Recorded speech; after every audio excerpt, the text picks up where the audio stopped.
Bonsoir à tous, bienvenue pour cette conférence Sergei Eisenstein, le pouvoir. Nous sommes très heureux de retrouver Natacha à cette occasion. Pour celles et ceux qui ne le sauraient pas, Natacha Laurent a dirigé cette institution de 2005 à 2015. Elle est aujourd'hui maître de conférence à l'université Toulouse-Jean Jaurès en histoire contemporaine, spécialiste de l'histoire du cinéma russe et soviétique. Natacha a écrit plusieurs ouvrages sur cette question et sur le patrimoine en général. Et nous lui avons proposé, c'était important pour nous de la retrouver ici à cette occasion, dans cette grande rétrospective Eisenstein. Et puis c'était important aussi de revenir sur cette question des relations très complexes qu'Eisenstein a entretenues avec le pouvoir. Voilà, Natacha, je te laisse la parole. Merci Franck et merci à Eisenstein de faire en sorte que les retrouvailles soient possibles. Alors j'ai choisi cette phrase de Staline. Finalement, Eisenstein, vous êtes un bon bolchevique. C'est une phrase qu'on attribue à Staline en 1938 et qu'il aurait prononcée après la projection d'Alexandre Nevsky, qui l'avait totalement satisfait. Et du coup, je suis partie de cette phrase-là pour se demander avec vous si effectivement Eisenstein était-il un bon ou un mauvais bolchevique, puisque s'il y a un bon, c'est qu'il y a un mauvais bolchevique. Alors, Sergei Eisenstein, 1898-1948, vous célébrez ici un double anniversaire. Il est mort donc relativement jeune, à 50 ans, et il a réalisé 6 longs métrages, ce qui est fort peu en comparaison de l'importance de ce cinéaste dans l'histoire du cinéma.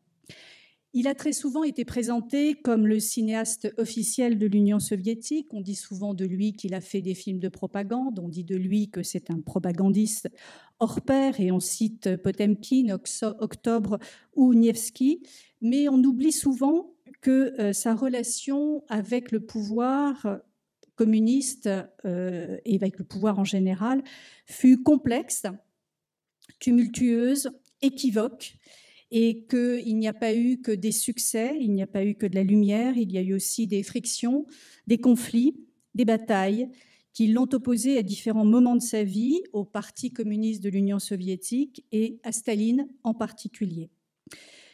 Ni victime de la censure, ni laquais du régime, mais Eisenstein fut un acteur, à la fois en tant que personne, en tant qu'artiste, et bien sûr, à travers son œuvre, il fut un acteur de l'histoire de son pays. Cinéma, politique et histoire sont indissociablement liés en Union soviétique, et c'est donc le prisme que je souhaite vous proposer ce soir pour regarder avec vous l'œuvre d'Eisenstein. Donc, je vous ai remis sa filmographie ici, avec les longs métrages, avec les courts. On en verra tout à l'heure 2, notamment Le Journal de Glumov et Romance sentimentale, et puis 2 drames que sont Que Viva Mexico et Le Pré de Bégine, l'un inachevé et l'autre détruit.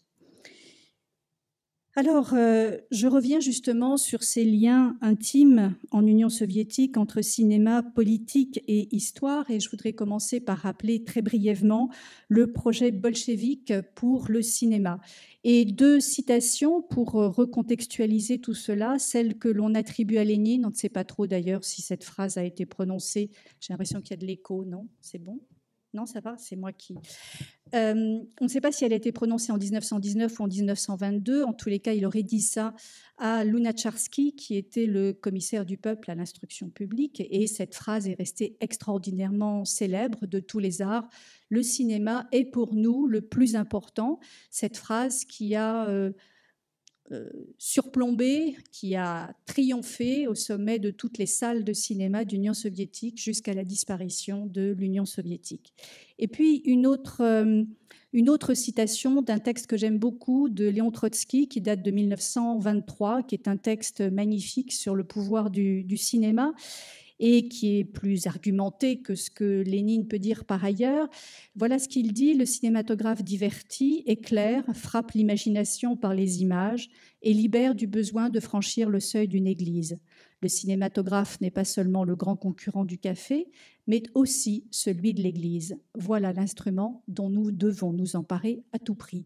C'est dans un texte qui s'appelle La vodka, l'église et le cinématographe, 1923, et Trotsky montre que le cinématographe peut rapporter autant d'argent que la vodka, et il est beaucoup plus efficace que toutes les églises, que toutes les synagogues ou que toutes les mosquées, parce que le spectacle au cinéma n'est jamais le même, alors que dans une église, c'est toujours la même chose et on sait comment ça se termine. Voilà ce qu'il dit dans le texte. Donc pour voilà, juste rappeler qu'en Union soviétique, il est impossible de faire du cinéma sans que ce geste soit éminemment politique, même si le sujet n'est apparemment pas politique. Et à chaque fois, pour tout cinéaste, il convient donc de se positionner par rapport au régime, qu'il s'agisse d'un soutien apporté franchement au régime ou qu'il s'agisse d'un début de critique du régime ou de distance par rapport donc au régime. Une précision aussi, Eisenstein, alors qu'on l'a souvent présenté donc comme un propagandiste, n'a jamais été membre du Parti communiste de l'Union soviétique. En réalité, il y a eu peu de cinéastes membres du PCUS durant cette période-là. Et malgré toutes les décorations qu'il a pu recevoir, vous allez le découvrir, il n'a jamais été membre donc du PCUS. Donc je vous propose une exploration chronologique qui mêle à la fois les films d'Eisenstein, son engagement, et qui mêle aussi bien sûr l'histoire de l'Union soviétique stalinienne à travers trois grands moments. D'abord les années de jeunesse, qui sont pour Eisenstein les années du projet révolutionnaire, les années de l'enthousiasme, de l'engagement, et d'une adhésion évidente à la cause de 1917 et qui correspond au moment de la réalisation des 4 grands longs métrages muets que sont La Grève, Le Cuirassé Potemkin, Octobre et La Ligne générale. Une deuxième période qui correspond aux années 30 et qui, enfin, fin des années 20 et puis les années 30, c'est la prise de distance, le voyage à l'étranger et une prise de distance par rapport au pouvoir et surtout par rapport au régime stalinien qui est en train de se mettre en place. Et enfin, la troisième et dernière partie de sa vie que j'ai appelée Jeu d'ombre et de lumière, les dernières années, de la reconnaissance suprême avec Alexandre Nevsky au bannissement final, avec la deuxième partie d'Ivan le Terrible. Alors, les années de jeunesse, quelques mots tout simplement pour rappeler que Eisenstein est né en 1898 à Riga, qui est donc, qui fait à l'époque partie complètement de l'Empire tsariste, donc dans les pays baltes. Son père, Mikhail Eisenstein, est architecte. Il est d'origine juive et est désormais totalement laïque, mais c'est évidemment une donnée importante de la vie d'Eisenstein, de son œuvre et puis de son itinéraire. Et sa mère, que vous découvrez ici, Yulia, qui elle est orthodoxe, et qui donc sont installés à Riga. Je passe sur les années de jeunesse. J'ai simplement mis une photo d'Eisenstein enfant, donc élevé dans une famille de la bourgeoisie aisée, de la bourgeoisie éclairée. Il voyage en Occident avec ses parents. Il apprend différentes langues qu'il parle parfaitement. Et on voit très bien dans les carnets personnels d'Eisenstein où il passe de façon totalement fluide de l'allemand à l'italien, au français, à l'anglais et au russe, citant alternativement Shakespeare, Baudelaire et Goethe au passage naturellement. Donc voilà, une enfance choyée, enfant unique, qui grandit dans cette périphérie périphérie très européenne de l'Empire russe. Et le couple Eisenstein-Badeleï, les parents divorcent, Eisenstein rejoint sa mère à Saint-Pétersbourg, capitale de l'Empire russe à l'époque, qui devient Pétrograd pendant la Première Guerre mondiale. Et ce qui est très important, c'est qu'Eisenstein, donc en 1917, est à Pétrograd et vit les révolutions de février et d'octobre en direct à Pétrograd. La révolution de 1917, donc c'est pour Eisenstein, donc il a à peine 20 ans, c'est l'engagement dans l'armée rouge, un engagement donc volontaire aux côtés d'un certain nombre de camarades. C'est l'expérience de la guerre civile et c'est l'expérience de l'art au service de la révolution qui est absolument fondatrice pour lui. C'est un moment de très grande turbulence, naturellement. C'est un moment aussi, alors je ne parle pas de la guerre civile, mais c'est un moment de très grande violence aussi. Mais ce qui nous intéresse pour le sujet aujourd'hui, c'est de voir que c'est un moment où invention politique et invention artistique vont de pair pendant cette décennie incroyable qu'est la décennie des années 20 en Union soviétique. Donc, inventer une nouvelle société, inventer un nouvel art, c'est donc dans cette décennie très féconde que Eisenstein entre en cinéma et produit ses premiers films. Il a l'expérience de ce qu'on appelle les agitki, c'est-à-dire ces tout petits films, tout petits formats qui sont des films coup de poing, des films que nous on qualifierait de propagande et qui sont des petits films qui sont produits quasiment sur les fronts de la guerre civile et qui sont montrés immédiatement aux populations pour convaincre la population d'adhérer à la cause bolchevique, en sachant que ça c'est très important. Eisenstein entre en art et entre en cinéma en considérant que l'art et le cinéma en particulier est une arme. Voilà, c'est une arme pour la lutte.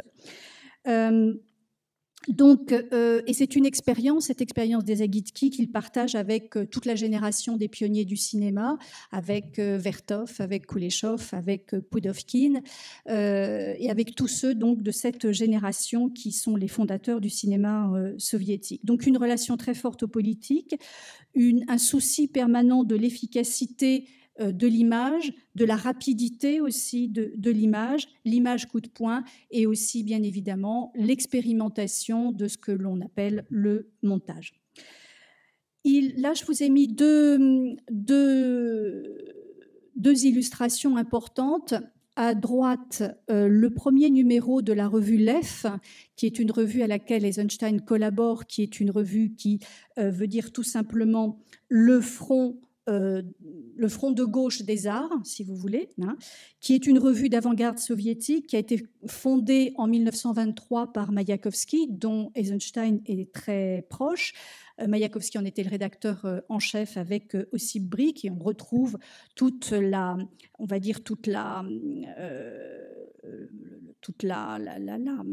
plus grande, enfin les plus grands écrivains soviétiques, dont par exemple Isaac Babel, qui sera aussi un ami très, très important pour Eisenstein. On retrouve des cinéastes, Oleff, Eisenstein bien sûr, mais Vertov, quand ils arrivaient encore à se parler, des metteurs en scène comme Meyerhold, des théoriciens de la littérature.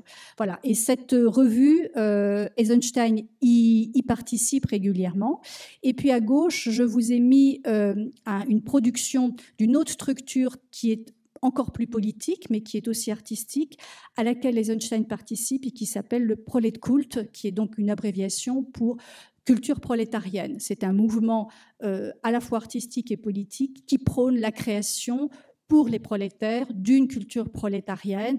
Et évidemment, dans le Proletkult, le cinéma occupe une place de choix, puisque le cinéma est le plus jeune de tous les arts. C'est celui qui n'a pas de passé, c'est celui, quasiment pas en tous les cas, c'est celui en tous les cas qui n'est pas forcément lié à l'Ancien Régime. Et donc ça, c'est tout simplement, ça ce sont des petits dessins que Mayakovsky avait fait pour le Proletkult. Alors le Proletkult, c'est tous les arts y sont convoqués, la peinture, les arts plastiques naturellement, le cinéma bien sûr, le théâtre et naturellement la littérature. Les films d'Eisenstein, les premiers films d'Eisenstein, vous allez le voir, sont produits dans des grandes structures publiques, hein, essentiellement Sovkino et Goskino, et puis bien sûr Mosfilm, les grands studios de Moscou. Et il ne produit pas, ça c'est une distinction importante, il ne produit pas comme Vertov ou Kuleshov dans des petites structures ou des structures semi-privées comme la Mejrapom, où furent réalisés des films aussi différents et que l'on connaît bien dans cette maison, comme Aelita, la vendeuse de cigarettes du Mosselprom, ou les aventures de Mr. West au pays des bolcheviks. Sergei Mikhailovitch Eisenstein tourne, lui, dans les plus importantes structures du pays, des structures qui sont emblématiques du projet des bolcheviks pour le cinéma, à l'exclusion, bien sûr, du journal de Glumov, qui est, on en reparlera tout à l'heure peut-être, mais qui est vraiment le petit court-métrage qui ne répond pas justement à tout ce que je viens de vous dire.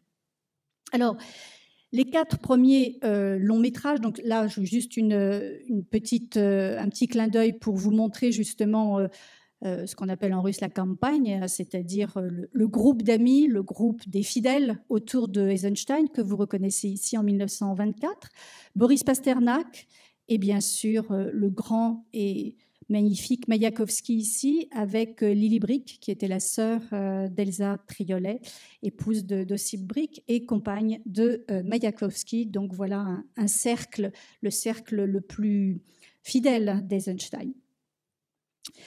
Alors, la révolution, j'en viens à ça puisque la question est évidemment centrale, c'est la représentation, la figure centrale des 4 premier long métrage de Sergei Mikhailovitch Eisenstein, c'est bien sûr la Révolution. La Révolution, alors on retient nous celle de 17, mais en fait c'est l'esprit révolutionnaire qui habite ces 4 longs métrages. Vous aurez reconnu des photogrammes de la grève, du cuirassé Potemkin, d'Octobre et de la ligne générale. Quand je dis que la Révolution est la figure centrale, je devrais dire que les personnages révolutionnaires, les acteurs de la Révolution constituent la figure centrale de ces films. L'ouvrier, bien sûr, dans la grève, le premier long métrage d'Eisenstein, réalisé en 1924. Le matelot, dans le cuirassé Potemkin, réalisé en 1925 et qui porte sur 1905, donc sur la révolution ratée, entre guillemets, la révolution libérale qui est présentée par les bolcheviks comme l'ancêtre qu'il faut sublimer, justement, l'ancêtre de la révolution. La grève ici, je ne l'ai pas dit, mais je reviens juste en arrière 2 secondes pour vous dire que c'est une grève dans la Russie bolchevique, naturellement. Octobre, réalisé en 1927, et là, le personnage révolutionnaire, c'est le bolchevique, naturellement, film de commande, réalisé 10 ans après la révolution bolchevique. Et ici, la seule femme de ces quatre figures, mais quelle femme? La paysanne, donc Marfa, de la ligne générale. Donc ça, c'est vraiment, voilà, je pense que ça, c'est important de rappeler cet attachement aux figures révolutionnaires, en sachant qu'en même temps, ces films sont des films incroyablement collectifs et qui magnifient la masse dans une approche très marxiste, hein, finalement, de l'histoire. On a souvent dit que le cuirassé Potemkin était le premier film de masse de l'histoire du cinéma, un film qui est marxiste dans son sujet, mais aussi dans sa forme. Alors, à ce titre, naturellement, on peut dire que ces films constituent une vision bolchevique de l'histoire, puisqu'ils exaltent tous la révolution, ils servent le projet bolchevique, et je vais m'attarder sur Octobre, 2 secondes simplement pour montrer comment justement cette vision bolchevique émerge des films d'Eisenstein. Voilà un très bel encart publicitaire pour le film d'Octobre qui montre justement que le collectif finalement est le personnage principal de ce film. Vision bolchevique de 1917, puisque Octobre, qui est un film entièrement de fiction, hein, il n'est pas question du tout de film d'archives. C'est un film qui écrit complètement la légende de 1917, la légende d'Octobre 1917, vue et voulue par les bolcheviks, avec un rôle central de Lénine, qui apparaît dès le mois d'avril comme étant le leader bolchevique incontesté, ce qui ne c'est pas du tout comme ça que ça s'est passé, puisque Lénine a dû batailler jusqu'au 10 octobre 1917 pour convaincre les camarades de son parti qu'il fallait déclencher l'insurrection armée et que ça n'était pas du tout, c'est pas du tout le leader que Eisenstein montre dans le film. Et puis surtout, c'est la fin du film qui est devenue, on va dire, la sorte de prise de la Bastille rêvée par les bolcheviks de ce que n'a pas été Octobre 1917, puisque Octobre 1917 n'est pas une révolution populaire, mais est une insurrection armée, une prise de pouvoir par un petit groupe armé constitué par le parti bolchevique. Et c'est quelques images de donc la révolution bolchevique que vous connaissez, mais une révolution bolchevique donc complètement transfiguré par Eisenstein, avec une prise du palais d'hiver qui ne s'est pas du tout passée de ces façons-là.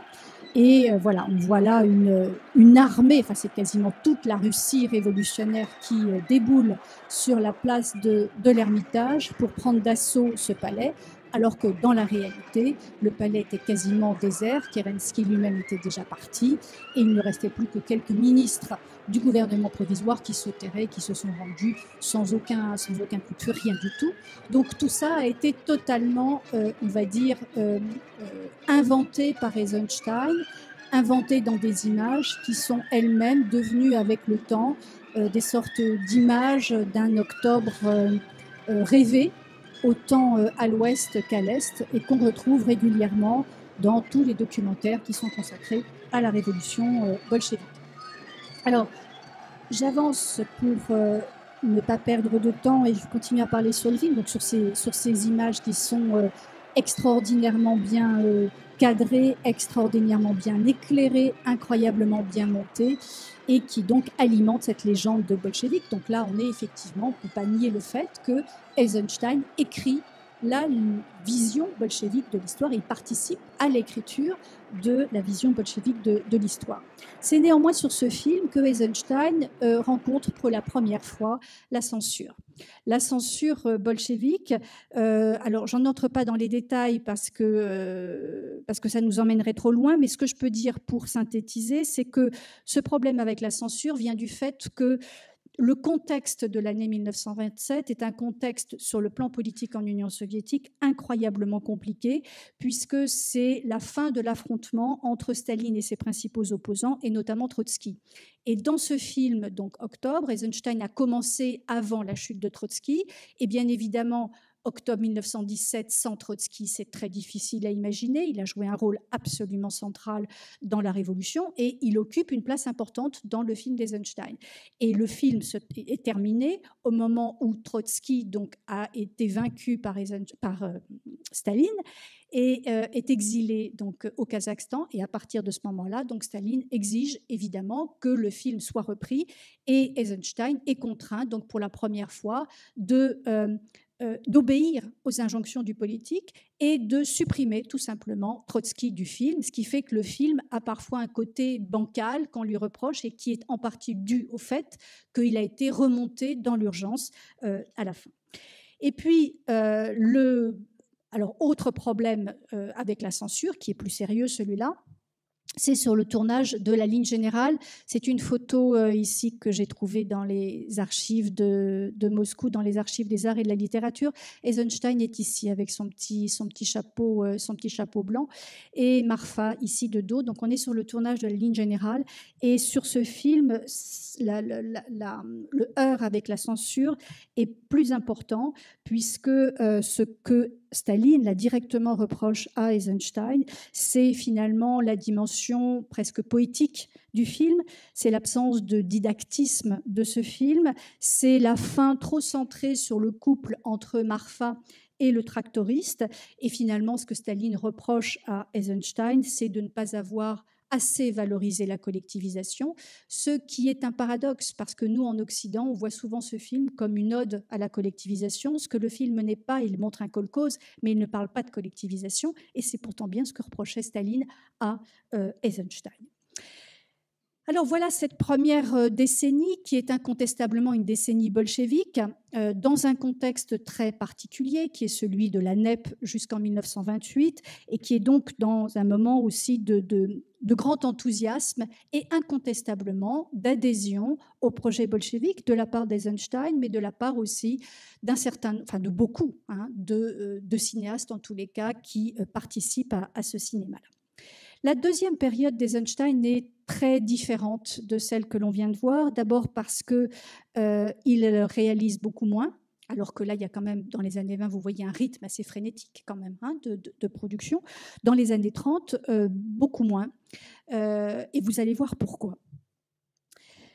Eisenstein est invité en Occident. Eisenstein est invité en Occident, notamment par Hollywood. Il est extrêmement connu. Il est devenu très célèbre dès le lendemain de Potemkin. Il a lui-même reçu à Moscou des grands artistes hollywoodiens, notamment Pickford et Fairbanks, et il est invité lui-même à Hollywood, il est invité aussi à donner des conférences en Occident, et Staline l'autorise à quitter l'Union soviétique en 1929. Il part en voyage en Occident avec ses deux amis fidèles, Alexandrov et Tissé, son opérateur son grand opérateur d'origine suédoise et qu'il a accompagné jusqu'à Ivan le Terrible. Alexandrov, son très proche ami, qui a fini quand même par le trahir à la fin de sa vie. Ils partent tous les trois sans un sou en poche et ils font tout un voyage absolument extraordinaire qui transforme sans doute Eisenstein et qui le met à distance de ses grandes années d'adhésion au projet bolchevique. Et en plus, c'est un moment où se met en place en Union soviétique pendant ce temps-là, on va y revenir dans un instant, le système stalinien, le projet stalinien. Donc ils partent d'abord en Europe. On verra tout à l'heure Romance sentimentale qui est justement créé à ce moment-là. Ils partent en Europe, il fait des conférences à droite à gauche pour essayer de survivre parce qu'ils n'ont pas d'argent. En Suisse, en Allemagne, en France, il rencontre énormément d'intellectuels français, d'intellectuels allemands, rencontre Moussinac. Enfin, c'est vraiment une période extrêmement riche, pas en production, mais en rencontres, en échanges. Et puis, il part à Hollywood, donc des photos assez célèbres d'Eisenstein, ici avec Walt Disney, ici, vous l'avez reconnu, avec Marlène Dietrich et Joseph von Sternberg. On lui déroule le tapis rouge à Hollywood et il est persuadé assez naïvement qu'il va réussir à tourner à Hollywood. Il propose toute une série de scénarios, dont le plus célèbre est une adaptation, il n'y a que lui qui pouvait faire ça, qui pouvait oser, une adaptation du Capital de Karl Marx, et la Paramount refuse tout, y compris Karl Marx, naturellement. Donc, c'est voilà une autre, on va dire une autre rencontre avec le pouvoir, un pouvoir économique et aussi politique, naturellement, qui est le système hollywoodien. Et Eisenstein, finalement, à ce moment-là, s'éloigne d'Hollywood grâce à Upton Sinclair, cet écrivain américain de gauche qui lui propose d'aller tourner un film sur la Révolution mexicaine. Donc c'est l'épisode mexicain dont je ne parlerai pas, mais qui a été une période de très grand bonheur pour Eisenstein. Il est toujours accompagné par Tissé Alexandrov. Et c'est une découverte aussi pour lui d'une civilisation, d'une spiritualité qui le passionne complètement et qui a probablement nourri son œuvre jusqu'à la fin, jusqu'à Ivan le Terrible. Donc je passe sur Que Viva Mexico, sur le drame qu'a été le fait que finalement Eisenstein n'a pas pu rentrer en Union soviétique avec ce film, il n'a même pas pu le monter lui-même alors que les images qu'il a tournées sont des images extraordinaires. Il prend la décision de rentrer en Union soviétique en 1932, puisque Staline le rappelle, et qu'en gros, Staline lui dit « c'est maintenant ou jamais ». Donc, Eisenstein préfère rentrer, et il rentre dans des conditions compliquées. Dans des conditions compliquées parce que le pays est profondément transformé par la révolution stalinienne.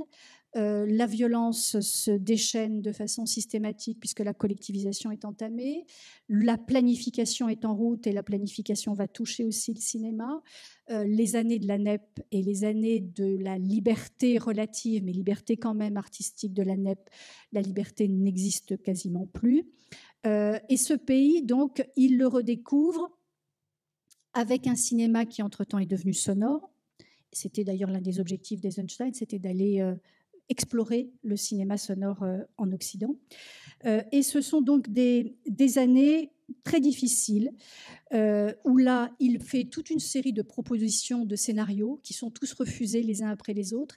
Et il se réfugie au VGIC grâce à l'aimable invitation de son ami Lev Kuleshov. Il se réfugie au VGIC, qui est donc la grande école d'enseignement du cinéma. Il est absolument adoré par ses étudiants. Il y consacre énormément d'énergie. Il les associe à beaucoup de projets. Et il a marqué, au milieu des années 30, beaucoup d'élèves du VGIC. Et pour lui, c'est un endroit où il se ressource parce qu'aucun de ses scénarios n'est accepté.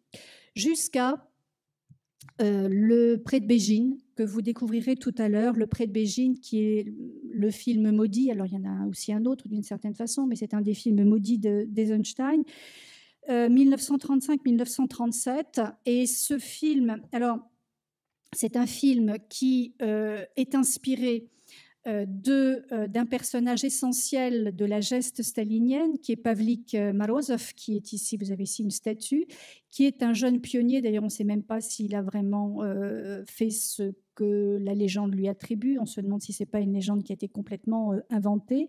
Ce pionnier a dénoncé donc son père comme kulak pendant la collectivisation. Le père a été déporté et le Pavlik Morozov en question a été donc assassiné par les membres de sa famille en représailles. Et ce Pavlik Morozov est devenu le pionnier numéro 1, le pionnier donné en exemple à tous les enfants d'Union soviétique. Donc, une partie du Predbejin, une partie de l'inspiration de Predbejin vient directement de Pavlik Morozov, et l'autre, c'est un texte de Tourgueniev qui s'appelle Les carnets d'un chasseur. Donc c'est une adaptation à laquelle Eisenstein travaille avec Isaac Babel pour la deuxième version.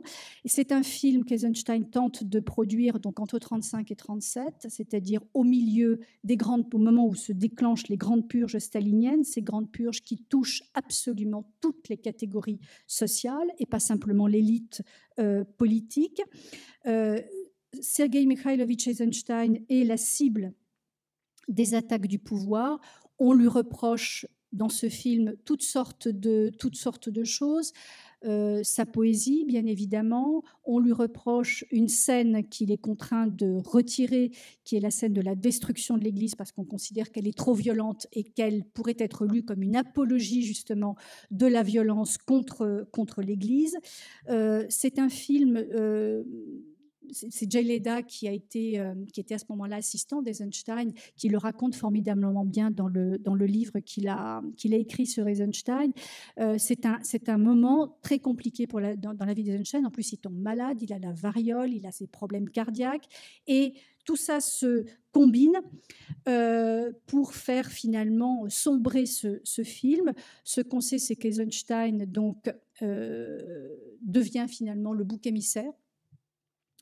Le bouc émissaire étant une des figures essentielles du régime stalinien, puisque vous savez que la figure du bouc émissaire, c'est celui qui cristallise toutes les violences, toutes les frustrations, toutes les peurs d'une société, et que c'est donc une figure qui a été très largement instrumentalisée par Staline, assez tôt d'ailleurs. Donc à ce moment-là, c'est vraiment Eisenstein, c'est un retournement complet de situation. Lui qui avait été le cinéaste adulé, envoyé à l'étranger à la fin des années 20, devient celui, donc l'homme à abattre. Il est à 2 doigts à un moment d'être arrêté.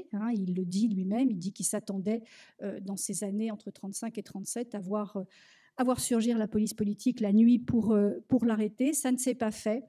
On ne sait pas d'ailleurs trop pourquoi. Et en même temps, il est le bouc émissaire du régime stalinien, et en particulier d'une personne qui dirige à ce moment-là le cinéma soviétique, qui s'appelle Boris Choumiatsky. Je vous propose là de le découvrir. C'est une archive que j'ai trouvée lorsque j'ai travaillé sur le film Utopie des images de la Révolution russe, dont j'ai été la conseillère historique, et j'ai cherché un certain nombre d'images, notamment de Choumiatsky, parce qu'on a quelques photos extrêmement rares. Et je vous propose là alors il y a un timecode, pardon, une image donc de ce Choumiatsky en 1935 à la tribune, pardon. À la tribune, en train de parler. Alors, le son est pas formidable.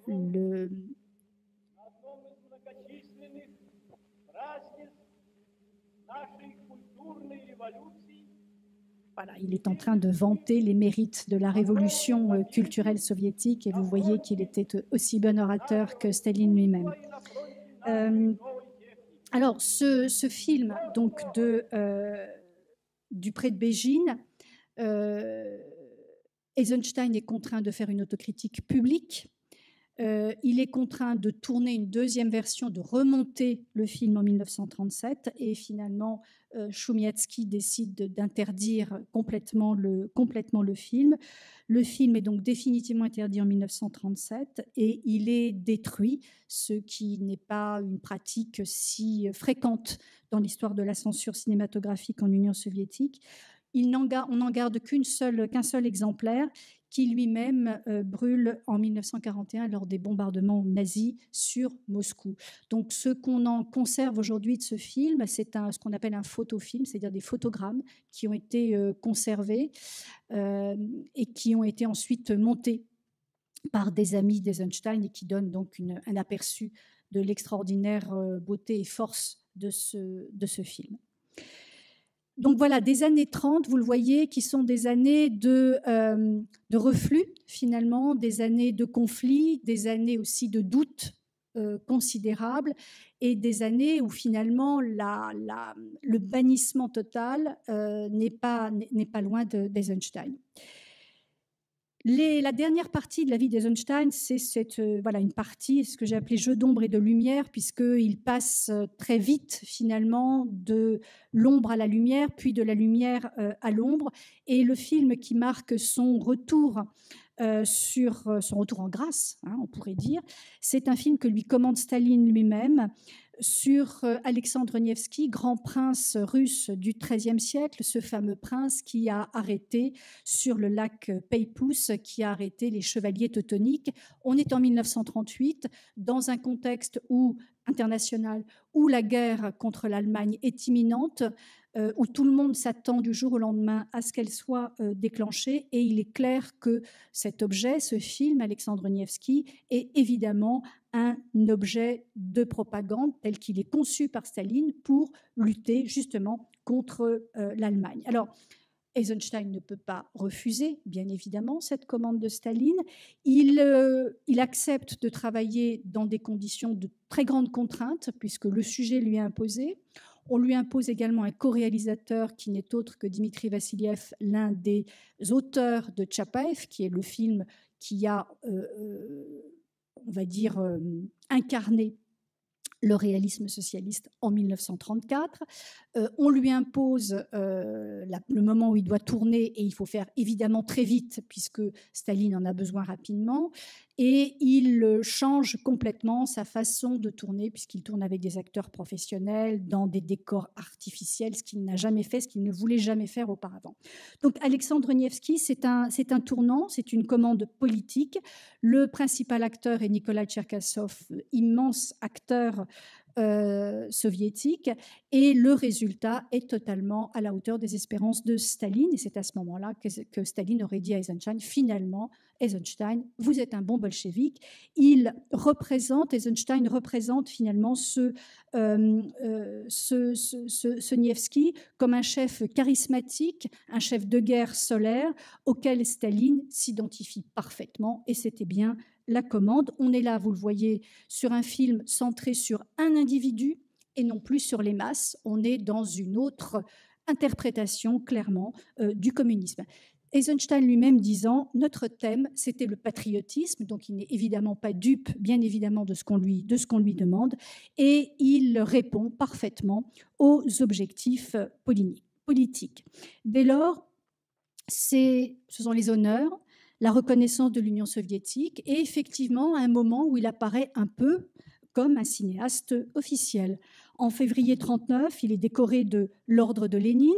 Le film fait même partie de la première sélection pour le Festival de Cannes 1939. Ça, c'est sur un autre projet sur lequel j'ai travaillé, je continue de travailler avec Olivier Loub, qui est la création donc de Cannes 1939, ce festival qui n'a pas eu lieu, et dans lequel l'Union soviétique a joué un rôle très important. Et la première sélection soviétique proposée par les soviétiques au début fin juillet 1939, il y a Alexandre Nevsky. Et en 10 jours, le film disparaît et est remplacé par un autre film beaucoup moins connu, mais très très intéressant également, qui s'appelle « Si demain c'est la guerre ». Donc voilà, il est retour en grâce, il est nommé même directeur artistique de Mosfilm, et il est invité, je voulais vous montrer cette caricature, il est invité au Bolchoï pour monter la Valkyrie, pour monter un opéra, la Valkyrie. Vous le voyez ici, une caricature, donc Eisenstein sur le sommet du Bolchoï, et Valkyrie qui est évidemment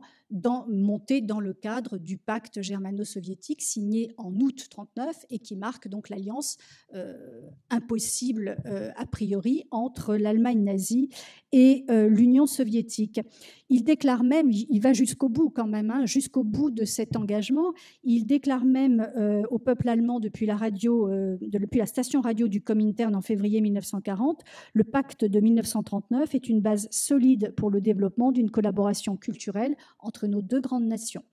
Donc, il va jusqu'à justifier, comme un certain nombre, parce qu'il y est obligé naturellement, mais il va quand même jusqu'à le faire, il va jusqu'à justifier et légitimer le pacte germano-soviétique. Alors, les dernières années d'Eisenstein sont emblématiques de cette relation trouble, confuse, tumultueuse, complexe avec le pouvoir soviétique. C'est bien sûr Ivan le Terrible.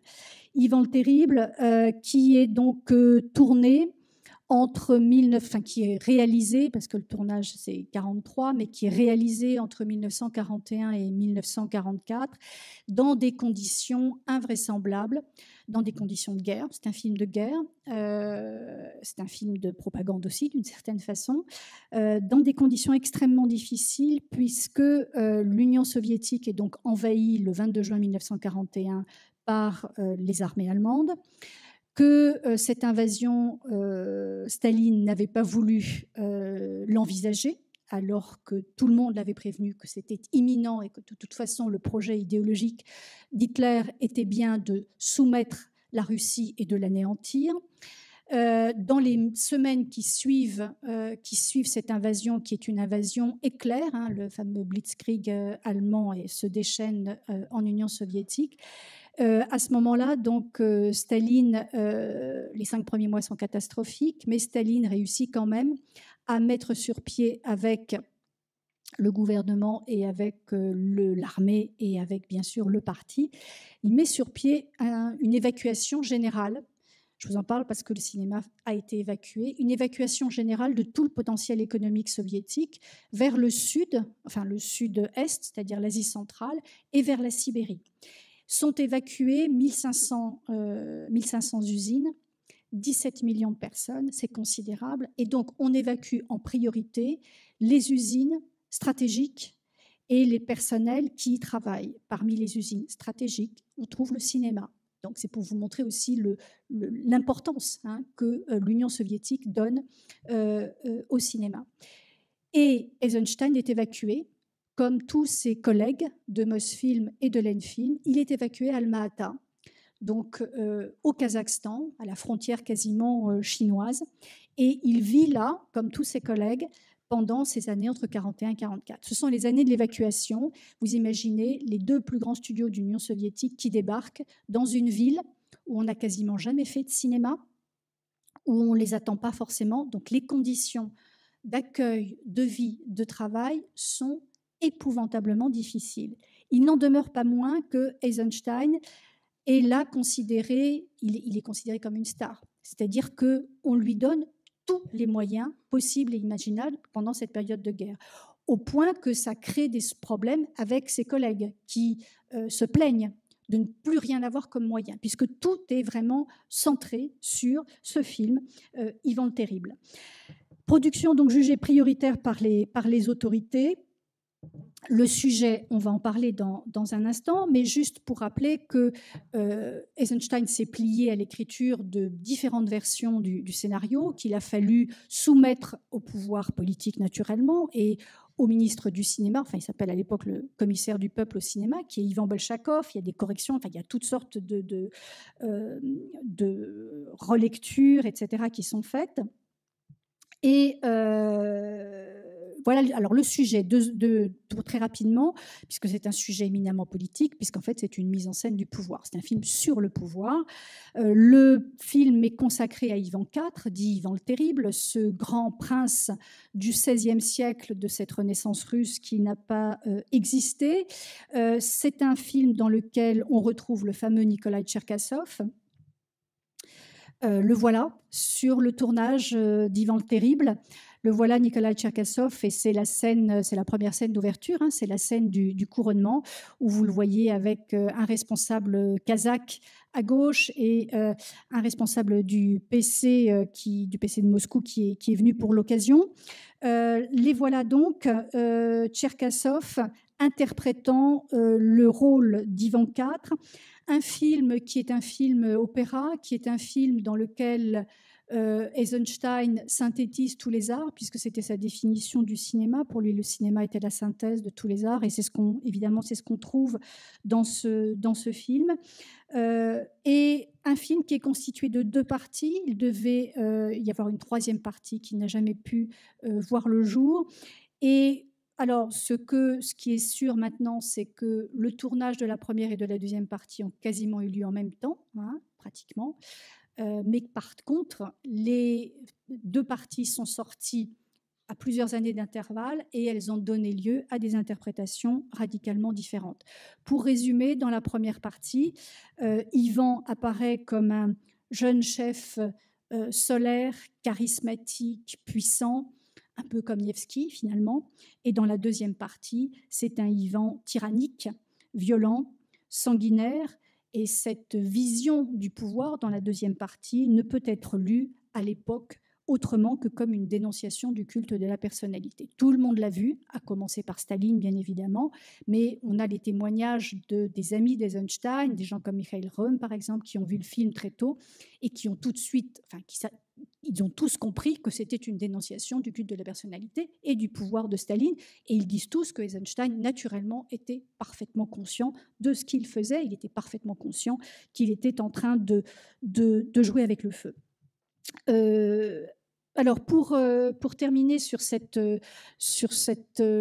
fresque, sur ce film opéra, la sortie de la première partie au début de l'année 45 est un grand succès pour Eisenstein. Il reçoit le prix Staline.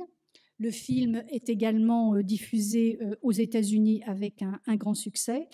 Et par contre, la deuxième partie, au début de l'année 1946, dès que la deuxième partie est vue par Staline, elle est immédiatement interdite. Et donc là, très brutalement, Eisenstein, quasiment du jour au lendemain, passe véritablement de la lumière à l'ombre. C'est-à-dire que cette première partie qui lui a valu tous les honneurs et la récompense suprême est suivie très rapidement de cette descente aux enfers qu'est la deuxième partie de Ivan le Terrible. Voici quelques photos de ce grand tournage sont des photos qui m'ont été prêtées par le musée du cinéma à Moscou. Ici, vous voyez donc sur le tournage c'est le début de la deuxième partie du fameux palais de Sigismond qui a été si compliqué à reconstituer parce que tout ça, évidemment, c'est de la reconstitution, c'est de la construction. Tout ça, c'est en fait à Alma-Ata. Donc la deuxième partie est interdite par Staline au printemps de 1946. Il qualifie les oprichniki, c'est-à-dire ceux qui constituent la garde personnelle d'Ivan, il les qualifie de bandes de dégénérés, de cannibales. Et le film devient l'une des œuvres emblématiques de ce qu'il ne faut pas faire. Ce film est victime de la grande campagne idéologique de l'automne 1946 qui marque une vigoureuse reprise en main après les relâchements idéologiques de la guerre. Et donc, brutalement, Eisenstein se retrouve dans une situation semblable à celle qu'il avait connue avec l'interdiction du prêt de Bégine. Il obtient une entrevue avec Tcherkassov auprès de Staline, mais cela ne change rien. Il est banni des studios, il ne peut plus tourner et il meurt seul en février 1948 d'un infarctus sans avoir pu mener à bien ce projet qu'était Ivan, puisque cette troisième partie n'a jamais vu le jour. Eisenstein mourut et le monde fut appauvri, a dit l'un de ses amis, Victor Shklovsky, grand écrivain et linguiste, critique littéraire et scénariste également. Je voudrais terminer avec une citation d'Eisenstein qui, je crois, résume bien à la fois cet engagement et puis sa conception du cinéma. Tous ces palabres sur ce qui doit être distrayant ou divertissant finissent par m'agacer. La notion même de distraire m'est étrangère, inamicale, hostile.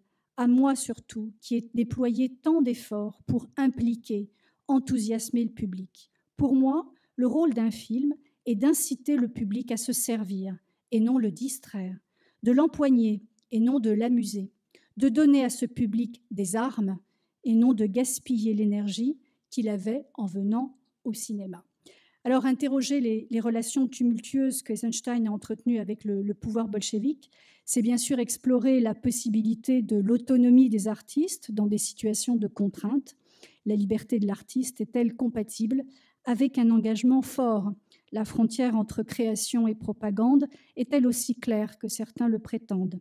Un cinéaste doit-il et peut-il vraiment s'abstraire d'un contexte politique et économique ? L'histoire, y compris celle du cinéma, parce qu'elle pose des questions qui nous concernent directement, n'est pas exclusivement tournée vers le passé. Elle est une façon d'interroger notre présent qu'elle contribue à rendre intelligible, et je fais le lien avec une manifestation que nous préparons pour mai prochain, que vous connaissez peut-être, l'histoire à venir, en disant que l'histoire n'est pas que passée, mais l'histoire est présente, et elle est surtout à venir, voilà, du 17 au 20 mai 2018. Je vous remercie pour votre attention.